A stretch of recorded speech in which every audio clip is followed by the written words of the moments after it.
Welcome to the Great American Collectibles Show, heard Wednesdays at 6:30 p.m. Eastern on PSA.com and the PSA Facebook page. The Great American Collectibles Show is brought to you by PSA and the National Sports Collectors Convention.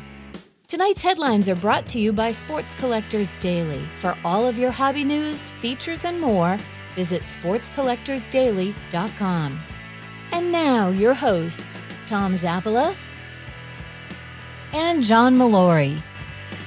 All right, JM, no headlines today. The headlines are that we've got a couple of the big gurus with us. This is like an all-star lineup. Oh, it doesn't get any better than this.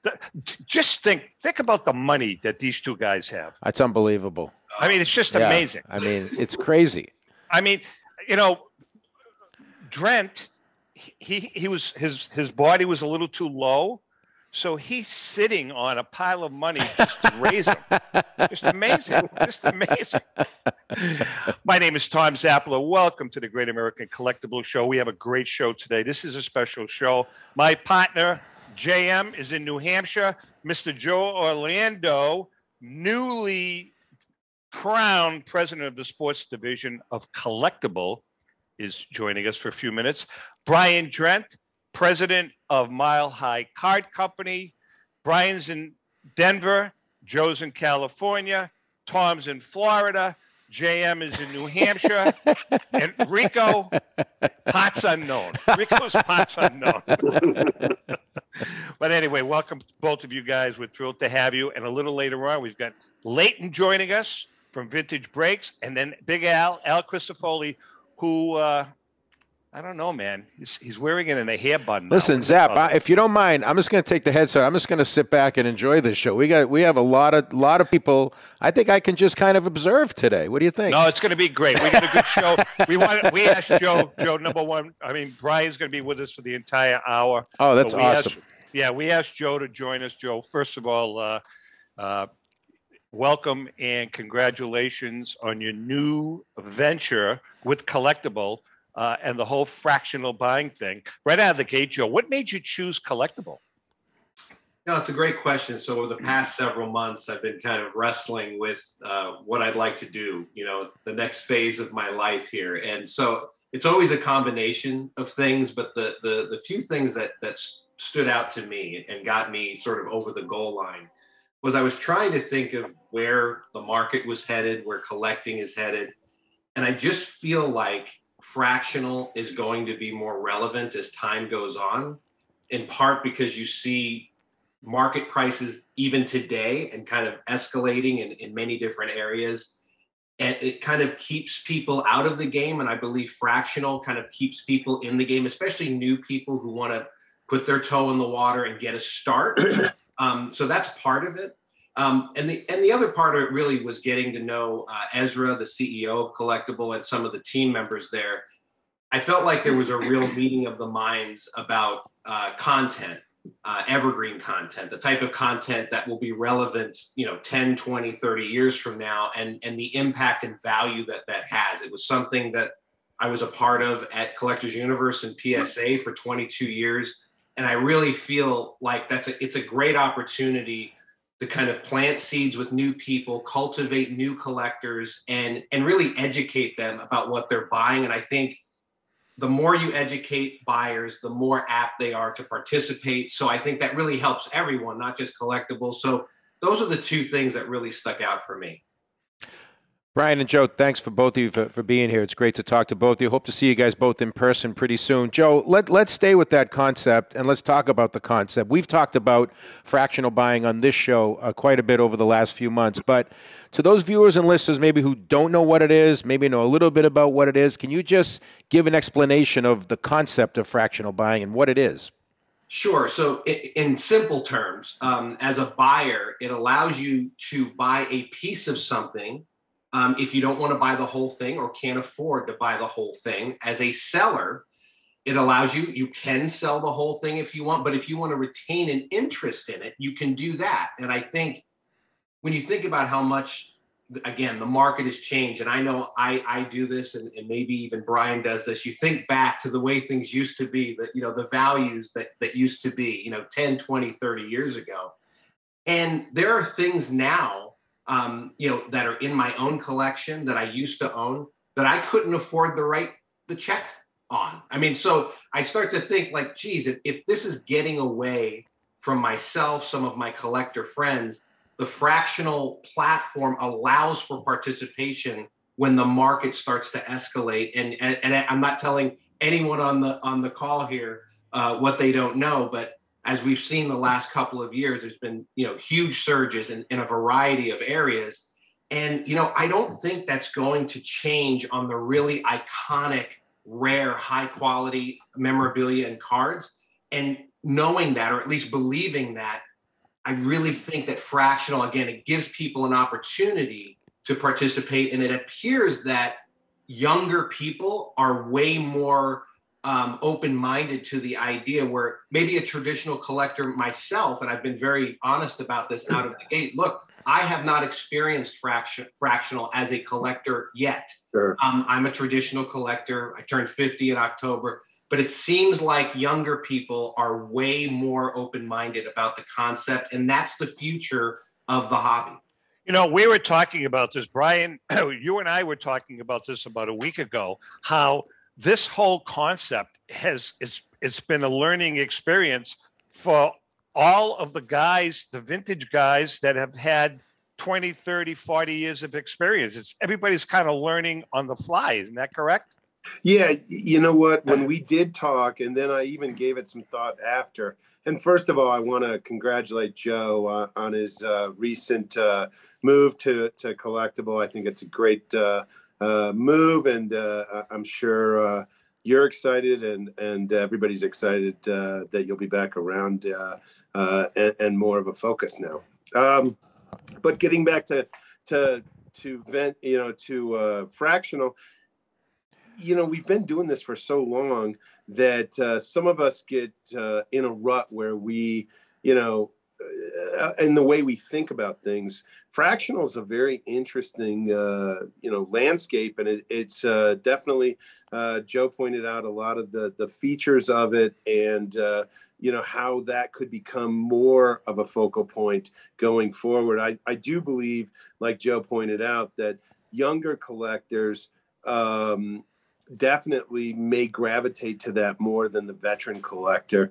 That's not to say the veteran collector might not, obviously it's easy to translate your own financial decisions in regards to your finances into your hobby, so you can understand how this works. So it's definitely an exciting and interesting part of the hobby going forward. Joe, what is your role going to be with the company? And your title.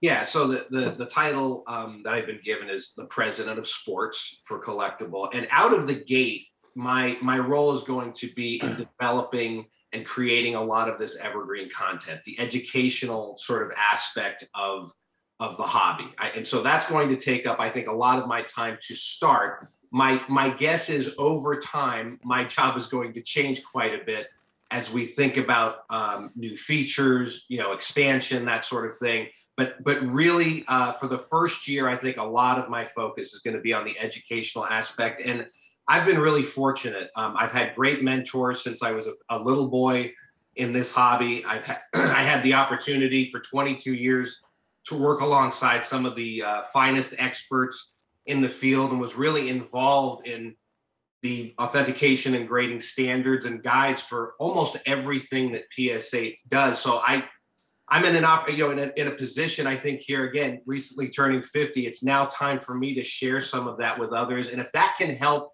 bring new people in, make them feel more comfortable, again, I think that's going to be a benefit to Collectable, but I actually think it's going to be a benefit to the hobby if we can get more participation. Something, you're making a point, and Brian, you were making a point. I really think in my heart that the whole concept of fractional buying can work hand in hand with the auction houses, for instance, or it's kind of one family, and I really think that one is going to help the other. Just in both directions.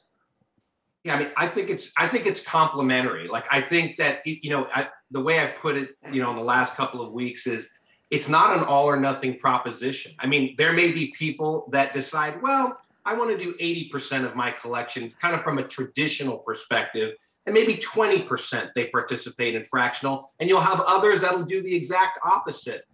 So it's not an all or nothing proposition. I think it's about optionality, flexibility. Like I said, I mean, I've been talking to collector friends of mine recently, and again, we reminisce about the things we used to own.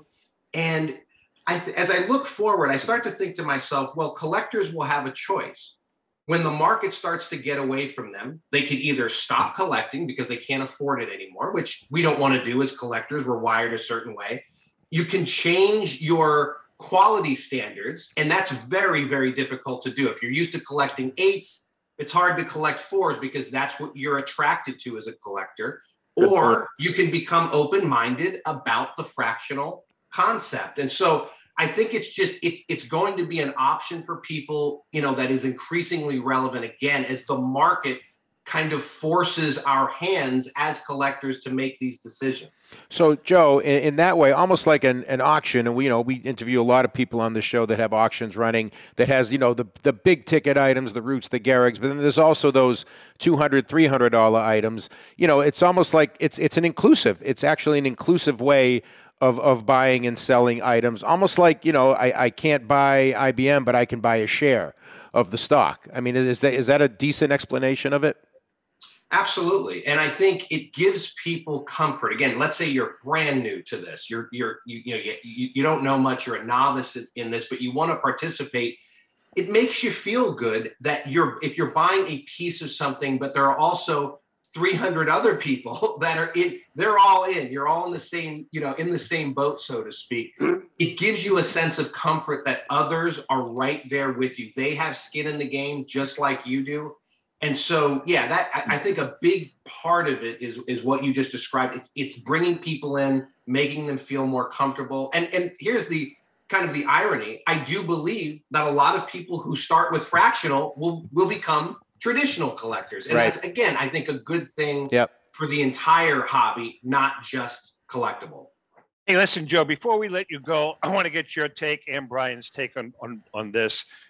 Baseball, again, show is being taped. Today is Friday. I know the show is airing on Wednesday, but the baseball is going to happen this year. Do both of you guys think that if this were to have continued into the season, missing a third of the season or half the season, would it impact the hobby because of the lockout? Did it happen in the past with the last lockout? Joe, you first. Sure. Well, the 1994 baseball strike was devastating at that time, and largely because baseball was such a dominant force in the hobby. I mean, people did collect basketball, football, hockey, and so on, but baseball was overwhelmingly dominant. So when baseball stopped, and it was so abrupt that summer for those of you who were fans, and I certainly was, it was like the rug was pulled out just in an instant. That was devastating. I think, it would have hurt for sure, but I don't think it would have been as devastating because now basketball, football have become much more popular in the hobby and in other sports as well.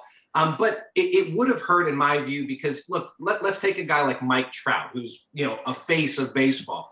Last year, he missed a large portion of the season due to injury. I think he pulled his calf early and he never came back. Right. What if he missed almost an entire another season? I mean, people, they collect these guys and they think about their future. They think about, okay, where is this guy going to end up when all is said and done? And they look at their career numbers. So, time is precious for these guys in their careers. I mean, an injury can happen at any time. So when they lose time, I do think it affects collectors, but I don't think it would have been nearly as bad as the 94 strike. Brian? Yeah, I agree. pretty much with exactly what Joe said. In '94, baseball was the basis for everything we do. There was obviously other sports, but it was predominantly baseball. Now, I mean, people are collecting. Basketball cards have become huge. Football, UFC. I see Serena Williams cards going for tons of money. You know, it can be, racing. So there's definitely that. But still, the backbone of what we do is baseball. And like Joe said, I thought about Mike Trout exactly just like he had mentioned a week ago. And he lost all of that year and then was going to potentially lose a period of time this year. And like Joe said, we measure things on 500 home runs, 600 home runs, etc. And he wasn't, some of the players may not have been able to achieve those career numbers because of lockouts like this. All right, Joseph, we wish you the best. And you know what the best thing out of this whole thing is now, Joe? At the National, we're going to see you at the National, and you can take Ellen and I out to dinner again on your dime. Whoa. Ellen and I, I'm coming along. I totally forgot. All right, Brian, forget it. You can take me out to dinner. That's right. I'll go. Joe, all kidding aside, we wish you the best in your endeavors, and we're going to keep in touch down the road. Definitely. Hey, great to see everyone, and have a good great seeing you, Joe. Congratulations, Joe. Thank you. My best to your beautiful wife and your two hellions. Take care. Bye-bye. Okay, we are back. Hey, Brian, that was pretty cool. Joe's a good guy, huh? Fantastic. Yeah, I'm really excited for him. Yeah. It's good to have him. It's good to have him back in the circle. Like you guys said, we can see him places now. It's great. Speaking of good guys, we're going to bring another guy in here. This guy is in his spaceship right now as we speak. Ground control to Leighton. Ground control, our good friend. Leighton Sheldon from Vintage Breaks / Just Collect. How are you, Leighton? Oh, I'm great. Thanks for having me, Tom and John. What's up, Brian? It's good to see everybody. Hey, So good seeing you, Leighton. First of all, where are you? You look like you're in a spaceship or some type of a vehicle. So I'm in my car as there was, some delays at the mothership, getting started today. And now that we're here, we're in orbit, and I'm in my car, pulled over, to try to do this safely and talk about the Philly show and all the fun stuff that was going on there. All right. So I heard you say that. Are you going to watch the Rutgers game, or are you going to the Rutgers game? Well, they asked me to play, but it's in Indianapolis, so I won't make it in time. Yeah. One of their 6 men got hurt, so I'm just going to watch at a buddy's house. There you go. Hey, tell us about the Philly show. We weren't there this time around, JM and I. How was it? How successful was it? Well, I would say this in terms of people and traffic. If there were any more people, they literally would have had to shut it down because there was already a delay. There was already a delay of people that weren't allowed in until people left in terms of to manage the room. As far as Joe Drellick and management are concerned, and I think Bri agrees here, you couldn't have hoped for more people. It would have been impossible. It was utterly ridiculous. I don't remember card shows like this during the internet era. This was pre-internet. It was, you couldn't even walk down the aisles. You couldn't on Saturday for sure. So, guys, let me ask you a question. What do you think is making this happen? Is it because the COVID stuff is kind of subsiding a little bit? We saw it at last year's Philly show. There were a lot of people there, Zap. It sounds like there were even more this time around. Or is it more germane to the hobby with, the great young players or people getting interested in vintage? Is it the hobby or is it just everyone wants to be out? Leighton, was there a younger crowd there? Did you notice the crowd younger? Oh, absolutely. I would tell you, if I had to guess, Brian, tell me if you agree, this might have been like an all-time high of 25-year-olds and under. Yeah. There was an incredible amount of, because if you just said 10-year-olds and less, I don't know, right? There's a lot of kids. But if you then said teenager, 20, 25 and less, because remember, for a 25-year-old, you make an extra $500 in a weekend, $1,000. That's a lot of money. Yeah. I'm not saying it's a lot of money to me. I'll take it if you don't want it. I just think I don't think there's ever been a time where across the board in all of the, let's say, the 4 major sports. Maybe we can push hockey aside for a minute, but basketball, football, and baseball. I'm not sure there's been a time where there's been more emerging young stars. I mean, certainly in football and basketball, with the quarterbacks in football, the John Morants and the Jokic's and the Doncic's and the Jason Tatums I mean, this is unheard of in sports, and I think it's reflecting in the hobby.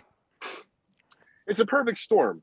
John, I think you're right, but if you add to that, gang, the fact that of all those now young players, there's a one of one or an orange parallel or some rainbow of parallels for all of them. Right, so right. as long as something hits, like it doesn't have to be Jason Dominguez. It could be another young ball player. Correct. Because all of them have some sort of colored parallels and inserts and all that wonderful stuff that's become all of a sudden very investable. Yep. You know, to a certain segment of the hobby / you know, the investors that are kind of taking that space by storm. I'm going to ask both of you guys this question, and Brian and Leighton. Brian, you first. So Sure. at the Philly show, did you vintage? Let's talk about vintage. Was there not as much interest in vintage stuff as the modern stuff from your perspective? Well, my perspective is a little bit different than probably even Leighton's, even though Leighton handles a great deal of vintage, but that's kind of our backbone. Not that we don't handle modern, but I think vintage is absolutely as strong as we've ever seen as well. So I saw a great deal of interest. I've seen collectors come out that were attending shows that I sold cards to 15 years ago and really haven't been at shows. So like Leighton said, it's just a perfect storm. I mean, we have great young emerging stars. Vintage has gotten so hot. The cards and the collectibles, as a rule of thumb, are now really viewed as assets. And then we have 24/7, 365 coverage, you know, on ESPN and other major networks that we've never had. Good point. In regards to sports, but also in regards to our business. And so everything's just come together, and we're at a really, really good place. Leighton? Listen, cards are the new fantasy sports. I know that I'm not the first to say it, and I don't even really play fantasy sports. But I'll tell you, the proposition is so much better because if you lose, you still have an asset. If you win, you have an asset and or you turn it into liquidity, i.e. cash. It's a heck of a lot of fun. And as far as the Philly show, I did want to add two things. Number one, found it very surprising. And I know Brian and I do some different things, but first, totally agree on vintage. As strong as ever. And if you need to know anything further than the fact that I wasn't able to buy that much vintage off of dealers' tables because they didn't care if they sold it.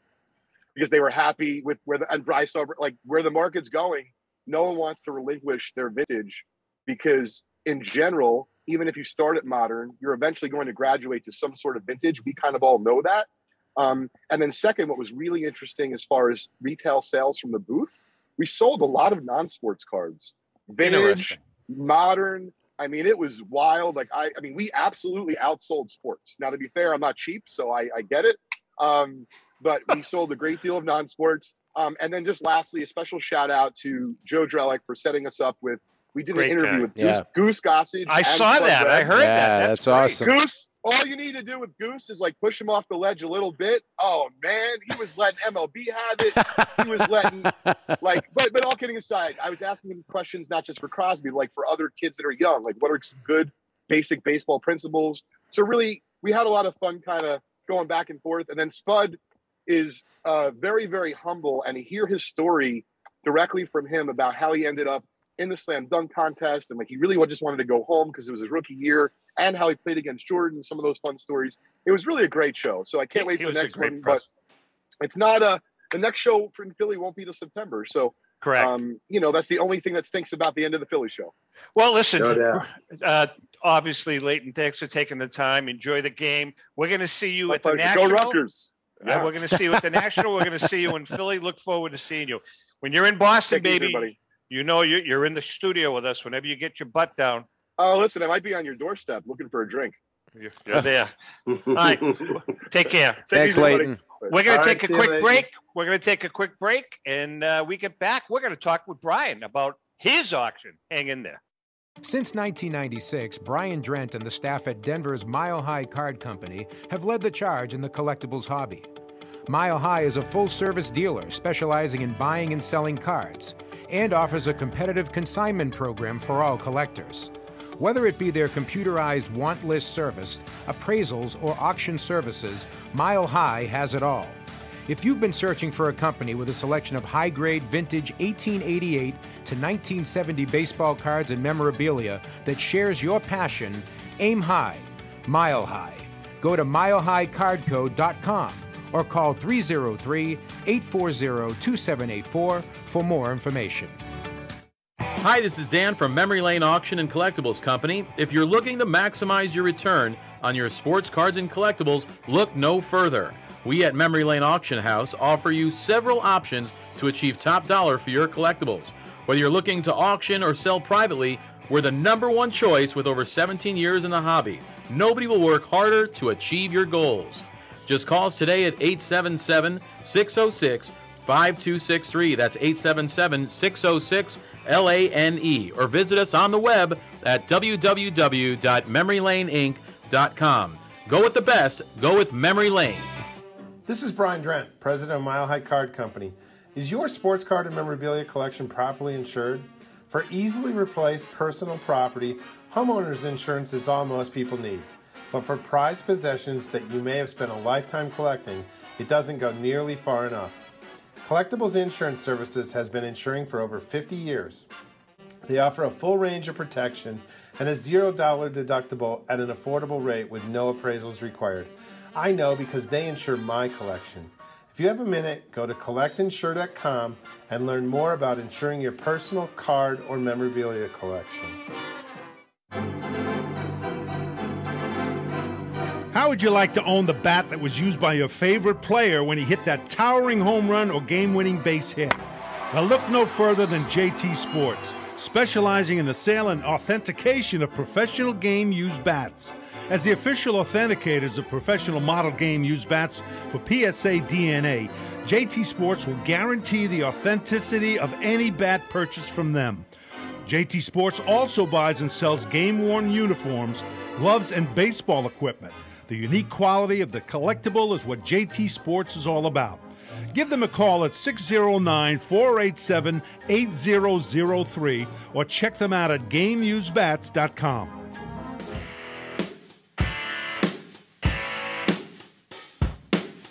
Okay, we are back, and you know something, Brian? You have another blockbuster auction that's going to be coming out of the gate, and at the top of the list, this has got a great history and a great story. You're going to be auctioning off the Charlie Sheen Wagner card. Can you give us a, I know a lot of people know the story, but maybe you can, shed some light on that, on the history of that card for some of the newer collectors. Sure, absolutely. Yeah, you're right. This is really a great auction for us. It's going to be our best auction in terms of probably overall sales, but the lot number one is the Charlie Sheen All-Star Cafe Wagner. And Charlie Sheen was an avid collector, 80s, 90s, early 2000s.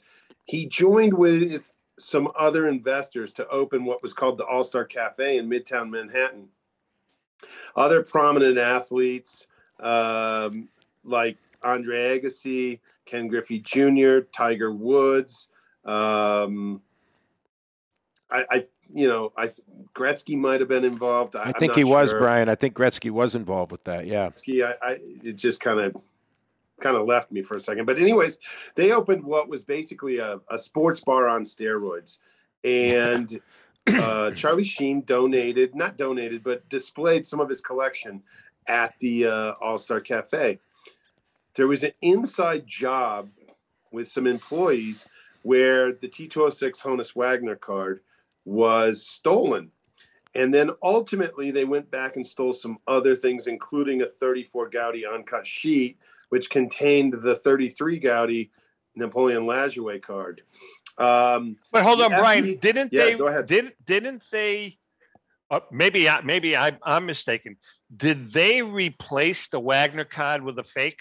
Yeah. And it wasn't even a good fake, but interestingly, nobody really noticed it. None of the patrons, none of the other employees. ownership, any of the investors, nobody really noticed it. What really happened was the group of employees, a couple employees, they went back and took other things from the collection, including that 34 Gaudi sheet. The FBI, it was noticed that those items were missing, and then the FBI was called in. They're the ones that identified that the Wagner card in the case was actually a copy, and that they figured out that the real copy of the card had been stolen. Wow. So when they went to some of the employees, they kind of figured it out. They basically gave themselves up on the Wagner card, even though I guess at the time, maybe the FBI hadn't yet figured out that card was stolen. So it was a really interesting thing.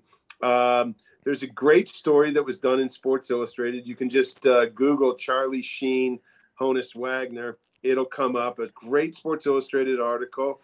You can also get it off the links on our page.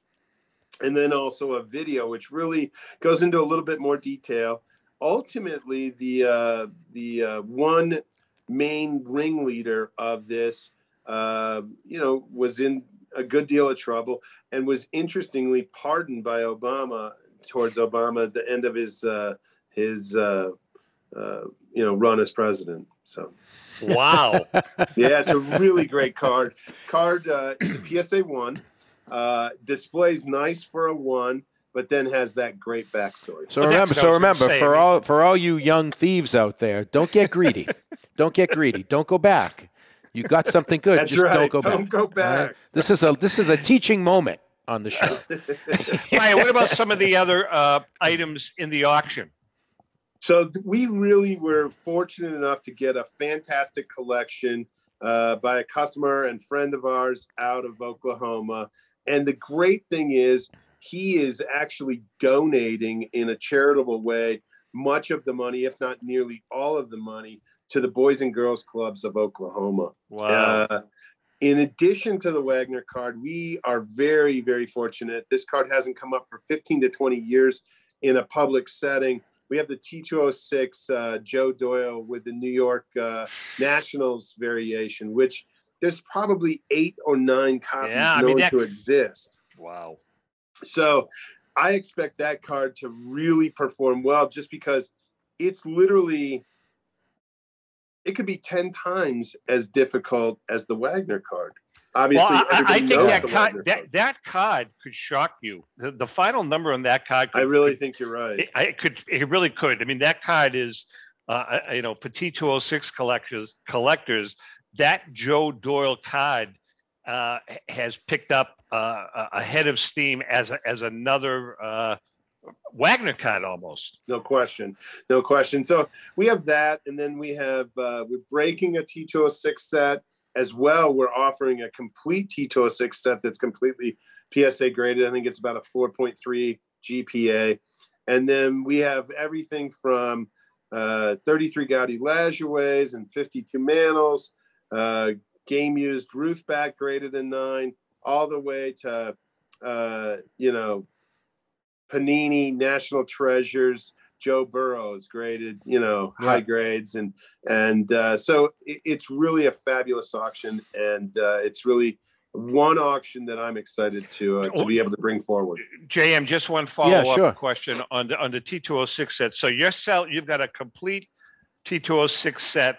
Less actually, think about this. You've got a complete T206 set, less in the auction, less the Big Four. Less the Big Four. Well, no, you don't, because you have the Wagner card in there. What I'm saying is, if you're a collector and you're a high-powered collector, there's an opportunity here to buy get the whole thing. To get the whole thing, right? Yeah, because we have a plank card too. Oh my God! So theoretically, one big-time collector, this is an opportunity for the entire T206 collection, including the Big Four. Probably is the first auction that's ever had every T206, including the Doyle. I've never seen it before. That's why all of a sudden it hit me. I have never seen that before. No, I haven't either. This is an opportunity. I mean, if you got deep pockets, obviously. Hey, go ahead, Joe. Brian, it's an amazing auction. And my question, I mean, in terms of the sources for is it a source that's kind of like a return engagement type thing? Is it all different sources you're getting these cards from, including the set? Yeah. It's an amazing array of stuff you have. Well, I appreciate it. You know what? It's definitely comes from multiple sources, and it came from a lot of hard work. And I've always said every auction, whether it's mine and or any of my competitors, great auctions are the opportunity or the culmination of 2 or 3 deals that you got versus 2 or 3 deals that you didn't get. Yeah, right. And this one, everything kind of fell into place and worked out right. I'm very fortunate. My staff's very fortunate. We're thankful. And it's, you know, I've been doing this a long time, and there's auctions that you put out that you just have to put out on schedule. And you're like, well, it's pretty good. And then there's other auctions that you're happy to put out, and you really feel like it's something to hang your hat on, and that's this auction. You have some unique, you have some, and I don't even know if I'm pronouncing this right, Hassan cigarette cards and some play ball cards as well. There's some really unique items there. Yeah, we got a major collection where it was literally, for the most part, mainstream for sure. Every set from 1887 Allen and Ginter all the way literally to the early 90s.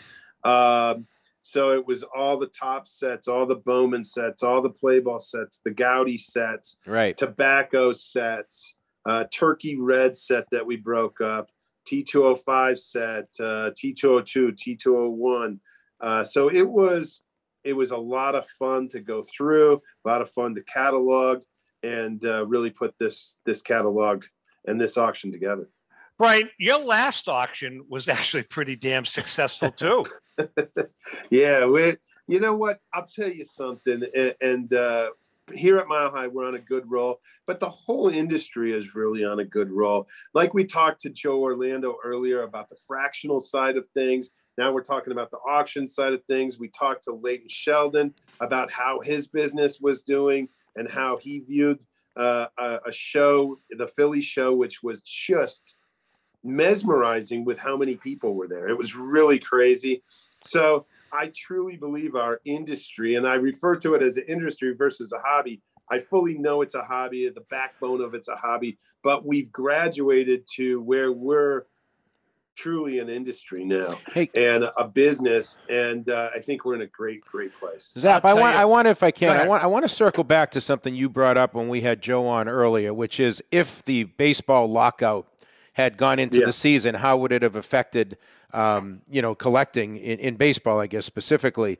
And I certainly agree that, for the current players, for the Mike Trouts and guys like that, the Bryce Harpers, all those great young players, Guerrero and Bichette, they wouldn't be putting up stats, so their popularity couldn't grow or fade.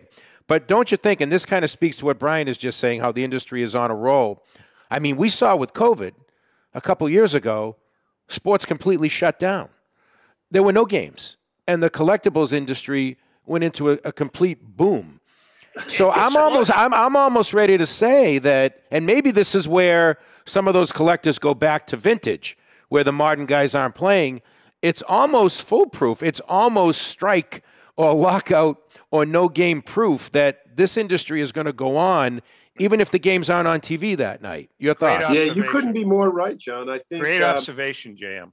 In '94, we didn't have the media exposure that we have today. We didn't have social media. There was no social media. News cycle. Yeah, none of that. Yeah, we had none of that, and so we were reliant upon that day's stats, that box score. Exactly. At the time, what did this player do the previous evening? And that's how we've all been raised, and it's our mentality. Now, if it's not baseball cards, you're going to see people buying UFC cards. They're going to buy,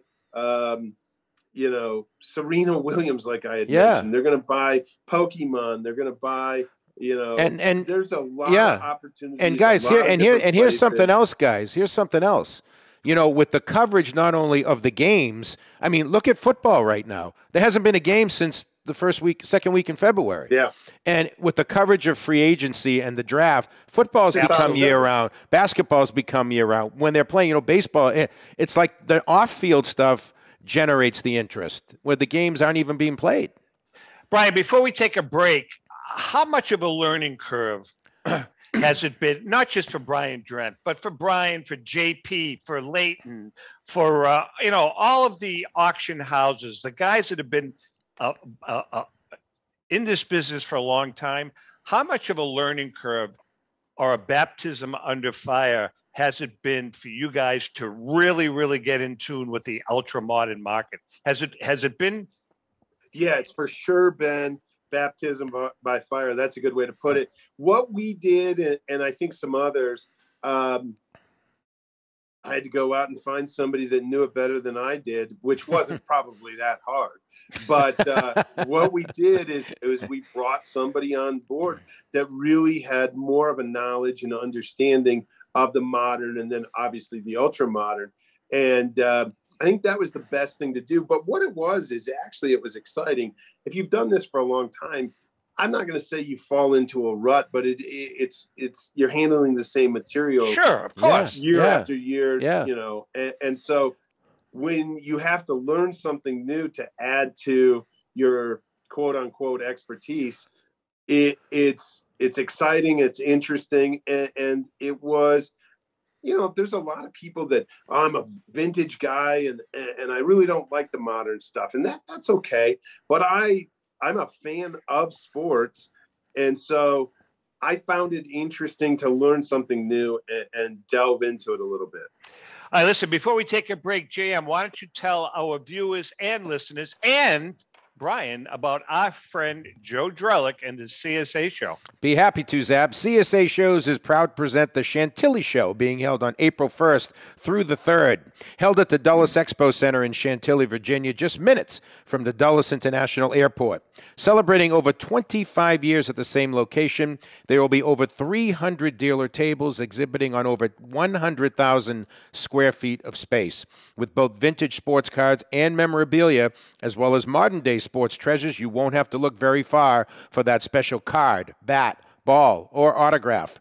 Major auction houses and third-party grading companies will be on site to assist you with your collecting and authentication needs. Some of the greatest players to ever grace the gridiron are scheduled to appear, including NFL Hall of Famers Chris Carter, Jim Kelly, Barry Sanders, Emmitt Smith, along with Super Bowl champion Tony Dorsett, Patriots running back Damian Harris, and many, many more. For more information, go to www.csashows.com. That's the Chantilly Show, where you can find all of your sports collectible treasures. Well done, JM. All right, we're going to take a quick break. We come back. Brian's going to stick with us, but we're also going to bring in Big Al with the beautiful hair, Al Crisafulli from Love of the Game Auctions. Hang in there. We're going to be right back. If you're a discerning collector interested in owning the most important pieces in the hobby, look no further than Leland's Auctions. The original sports auction and appraisal house, Leland's was established in 1985 by legendary Pioneer founder Joshua Leland Evans. And today, President Mike Hefner carries on the tradition. From the Tom Brady card and memorabilia collection to the famed Boston Garden Auction to high-end card auctions from every major sport, Leland's has always maintained the highest standards. Go to Lelands.com and get your bid in. That's Leland's, the hobby's leading sports auction house for 4 decades. It's often been said that championships are won on the practice field, and world records come only to those willing to work harder than everybody else. Heritage Auctions is the world's largest collectibles auctioneer because we believe that becoming the best is only an invitation to the challenge of remaining the best. This requires the skills of the hobby's top experts, capable of identifying and maximizing value for our consigners. It requires the most visited website in the industry, courting a global audience of collectors over 1.5 million strong. It requires a dedicated press department that expands our global reach far beyond the entrenched hobby marketplace. It's hard work, but a simple premise. Present the finest collectibles to the largest population of potential buyers, and world records will come. We invite all listeners to put the unmatched power of Heritage Auctions to work for you. Auction evaluations are always free, and our commission-based fee structure ensures that our interests are always aligned. The highest possible price for your collectibles. There will always be new world records to chase, so let's chase them together. Visit our website at ha.com and request your no-obligation review today. Hi, this is Dan from Memory Lane Auction and Collectibles Company. If you're looking to maximize your return on your sports cards and collectibles, look no further. We at Memory Lane Auction House offer you several options to achieve top dollar for your collectibles. Whether you're looking to auction or sell privately, we're the #1 choice with over 17 years in the hobby. Nobody will work harder to achieve your goals. Just call us today at 877-606-5263. That's 877-606-LANE. Or visit us on the web at www.memorylaneinc.com. Go with the best. Go with Memory Lane. Pristine Auction is a family-owned and operated online auction specializing in autographed memorabilia, sports cards, coins, art, and collectibles. Since their founding in 2010, they've grown to 2 facilities in Phoenix, Arizona, totaling over 60,000 square feet. Jared Cavalier and an incredible staff of over 150 team members serve a very large customer base and enjoy every minute of it. By working with leading authentication companies, Pristine ensures all items are 100% authentic. In addition, third-party authenticators regularly travel to Pristine Auction to provide authentication services on site. Pristine Auction strives to operate its business in a way that's honoring to God, their families, and their customers. With a strong focus on speed, quality, and premier customer service, their mission is to be the leading online auction for every level of collector and fan. Pristine also works for Hope Sports and Identity Hoops International, traveling to Mexico to build houses for the less fortunate. Pristine Auction offers several online auction formats with thousands of auctions ending each day. For more information, go to pristineauction.com. That's Pristine Auction, the best in the business. Sarah found out camping What was that? wasn't her thing. So she eBay forwarded her tent to Tom, who just had to get out of his house. But Tom needed road trip money, so he eBayed the crock pot he never used to Steve, who wanted to turn the heat up on date night. But Steve needed counter space, so he sold his decanter. Thought it was a vase. To Sarah, who'd found a new outdoor hobby. Hints of red. eBay. Sell something and make room for something new. Wow. And indeed, eBay is the place to go for all of your memorabilia, sports or non-sports cards, autographs, and much more. Whether it's a gift for that special someone or you want to just add to your collection, eBay's huge marketplace should be your first stop. And if you sell, now's the time to flip your cards and get some extra cash. I shop on eBay all the time. That's eBay, connecting buyers and sellers globally. All right, let's bring in the man with the golden hair, our good friend Al Crisafulli. He looks like an extra from a Guess Who concert. I'm like the dog, the bounty hunter of the house. There you go. I love it. Like it. That might be that might be his homage to Meatloaf, actually, this year. And by the way, Brian and Al, a little behind the curtain info, as you guys know, when we're taping the show, you can't see what the audience can see, so you have to watch it. You can't see the graphics and the commercials and all that stuff. But anyway. I want to watch all those commercials. Yeah, exactly. All right, listen, before we chat with Al, our giveaway, this handsome guy signed this, and this is our giveaway from the Staten Island Joe cheap bag. Yep. I'm going to do it right now. This is a nice sign, Rico Petrocelli. Rico was about, 24, 25 years old then. Yeah. So look at that guy, huh? This week's winner is, we have a bunch of these that Rico gave us, so kind of cool. This week's winner is Brian Billingsley. Brian Billingsley, no relation to Barbara Billingsley, who was the mother on Leave It to Beaver. Exactly. Also a great role on Airplane. Remember, she played the lady. She played the lady talking jive on Airplane. I speak jive. I speak jive. Brian, you know the rule. Email us, text us, message us. You have 1 week to get in touch with us. If we don't hear from you, you're out. Okay, let's bring in Mr. Crisafulli. Al, first of all, congratulations. You're up and running again. You got a great auction coming up, but you have a charity thing going on. Why don't you tell us about it? Yes. I'm really excited about this. I'm sure that a lot of folks out there are familiar with Greg Kreinler, the artist. Greg and great I, artist, great artist. Yeah, he's the best and probably the most noteworthy sports artist and a good pal. He and I have been talking about doing this for years now. But Greg has created a beautiful painting of Roberto Clemente, which will be it is the #1 lot in our current auction. It pictures Clemente having just hit a double in the 1972 playoffs, just a couple of months before he passed away. And this it's a beautiful painting. It's about 30 by 20, so it's pretty big. And if anybody's aware of Greg and how busy he is, he's got a 9-year wait list. It's like getting cards graded at PSA.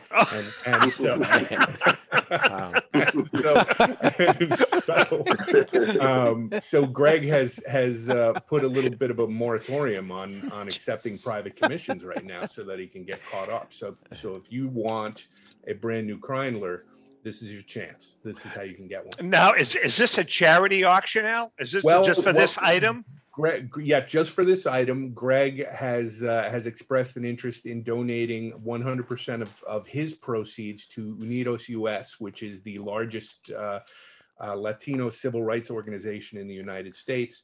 And so we're going to follow suit and donate 100% of our profits from that lot as well. Very nice. And very cool. Yeah, so there's that added benefit there, but it really is a gorgeous painting. If you go to loveofthegameauctions.com right now, you can see it. Not while we're taping, though. It's not up yet. Hey, tell us about the auction, Noel. You've got this is your first auction of 2022, correct? Yes, it's our spring auction. We're loaded with. This one's loaded with pre-war, and we typically lean towards pre-war to begin with, but this one is particularly heavy. We've got a large grouping of signed exhibits, including a beautiful 1925 Walter Johnson. That when you go to the PSA website, the autograph facts website, the exemplar is this card, and so that's pretty neat. We've got 520 card T206 set. We've got also a T205 master set minus just a couple of cards, and just tons of individual Hall of Famers, and real heavy on exhibits too, which I like because I like exhibits a lot. You know what I like, and JM, you and I have talked about this many times. We got Al Crisafulli from Love of the Game. We got Brian Drent guest hosting from Mile High. You guys are competitors, but you guys are friends, all of you. I mean, it's kind of like a brotherhood, between all of you. Where, listen, you guys, there's no way you don't look at it. You're competitors, but you guys are all you kind of. And I've seen it a zillion times at the shows. You guys socialize. Yeah, you talk, you talk turkey, talk the industry, and that's something that has always really resonated with me. How you guys have always worked together, and that's a tip of the cap to you guys. Well, thanks. I think we're all kind of part of the same hobby, and at its most basic level, it's a hobby, and it's it's good to know each other and to work together, and we all bid in each other's auctions. We're all collectors. So. Exactly. I mean, that's the other thing. You guys, I mean, I've seen Brian, I've seen you, Al, I've seen you. I mean, you guys actually do business with each other on on occasion, right? I mean, so most of us. Yeah. Sure. And I think that obviously baseball owners and players could learn a lot from that. And both you guys can comment on this, but isn't it true that if someone gets a great item in an auction and it spurs a lot of interest, like that's kind of good for the hobby. It doesn't if Al has a great item, it doesn't put money into Brian's pocket, but it spurs interest in the same business that Brian is in, right, Brian? I mean, that's like it generates interest. whether it's Al or any of our other competitors, if they really get a great collection, a great item, like you said, John, it doesn't put money in our pocket, but ultimately, in probably ways we can't even trace, it spurs on interest within the business, and maybe it gets us an extra bit or two on something that we'll never be able to quantify. Yeah. This hobby is going to be here long after we're all not in it anymore, and so in a way we're all kind of stewards of the hobby. It's important for us all to kind of convey accurate information and to explain the importance of the material that we're offering. And so the people that do it right, we all have sort of a mutual respect for. Hey Zap, I just want to do a follow up on that a little bit. Yeah. Obviously, we saw in 2020 an amazing thing happen. You know, whether it was COVID, people being at home, people taking a look at their collections, or spending a lot of time online. Whether it was the Last Dance documentary that spurred interest, you know, back to Jordan and maybe some more of the modern stuff. It was kind of a tumultuous year in 2020. And 2021 kind of had a little bit of an offshoot of that, a little bit of that jet stream, if you will. Are we going to see a reset now, or do you think it's just, you know, going to go on from here? I guess to make it short, 2022 and beyond outlook, you know, for both you guys, where do you see the business going? It's hard to see it turning backwards. I mean, I think that there is a visible softening in some areas, and I think that that's natural. But I think, you know, there have been so many new entries into the hobby, and there's been so much enthusiasm. It's hard to see that doing an about face, you know, for any reason. Yeah. You know, I think what's great about this hobby is that there's really no limit to how much you can learn and how involved in it you can get. You can collect at a very wide scale. You can find a tiny little niche, but it's, you know, all points in between, there's something for everybody. So when you see this influx of people coming in and discovering what it is about the hobby that they love, it's hard to imagine that's going to disappear somehow. Yeah. You know, I mean, you know, it ebbs and flows a little bit. It always has. But it's basically, I mean, if we're talking about prices, which I think for the most part, that's probably what we're talking about here. It's always been kind of consistently north. It has its little divots and its little peaks and valleys, but for the most part, it goes north, and that's with anything, I think. Al, your website out before we let you go? Oh, it's loveofthegameauctions.com or LOTGauctions.com. Either one will get you there. And when does the auction end? Auction ends on April 2nd. And so that's a Saturday night. So there's plenty of time to register. There's plenty of time to peruse everything. We're just at the very beginning of this. Well, thanks for taking the time to be with us. You mean a lot to us. Thanks, Al. You get it. It's good seeing you, Al. Good luck. All right. Hey, take care. You too, Brian. It's a heck of an auction you got running. Hey, thanks. I appreciate it. Talk to you soon.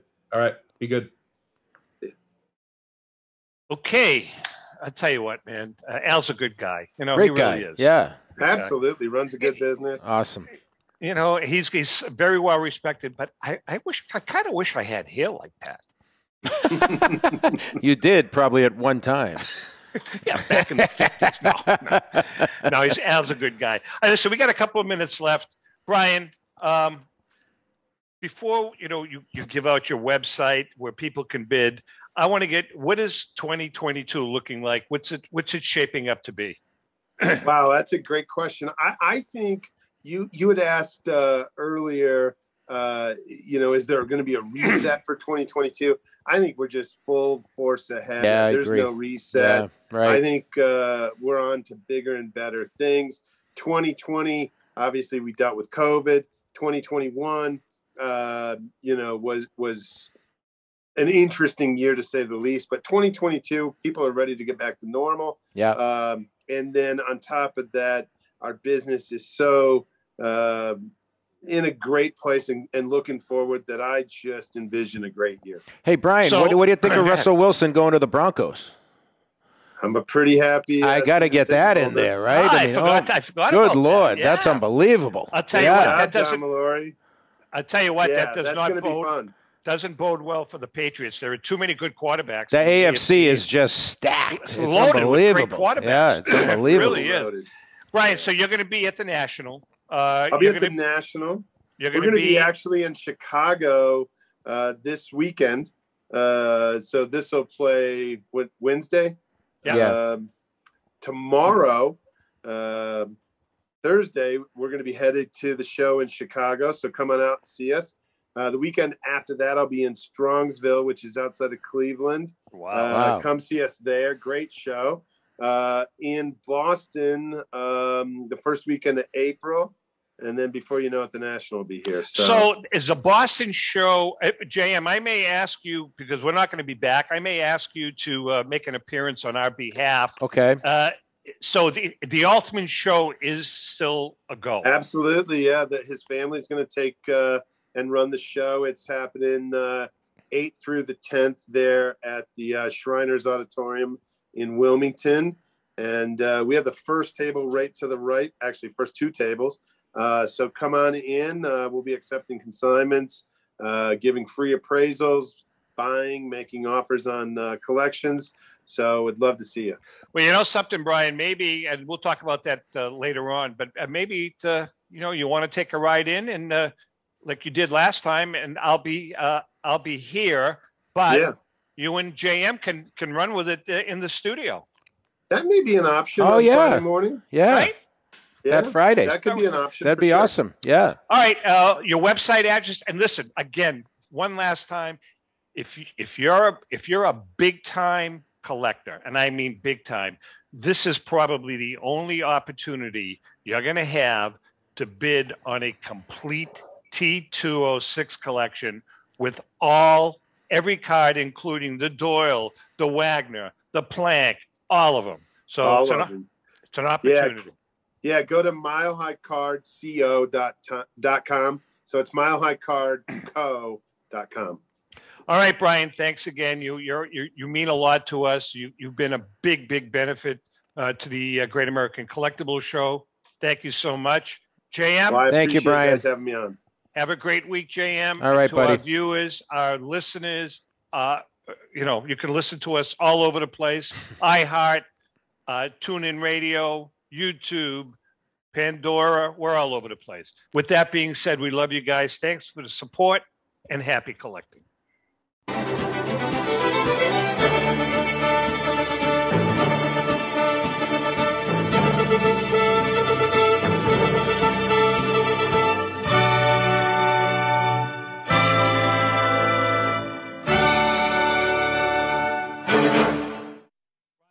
The views and opinions expressed by the hosts, guests, or callers of this program do not necessarily reflect the opinions of the Studio 21 Podcast Cafe, the United Podcast Network, its partners, or affiliates.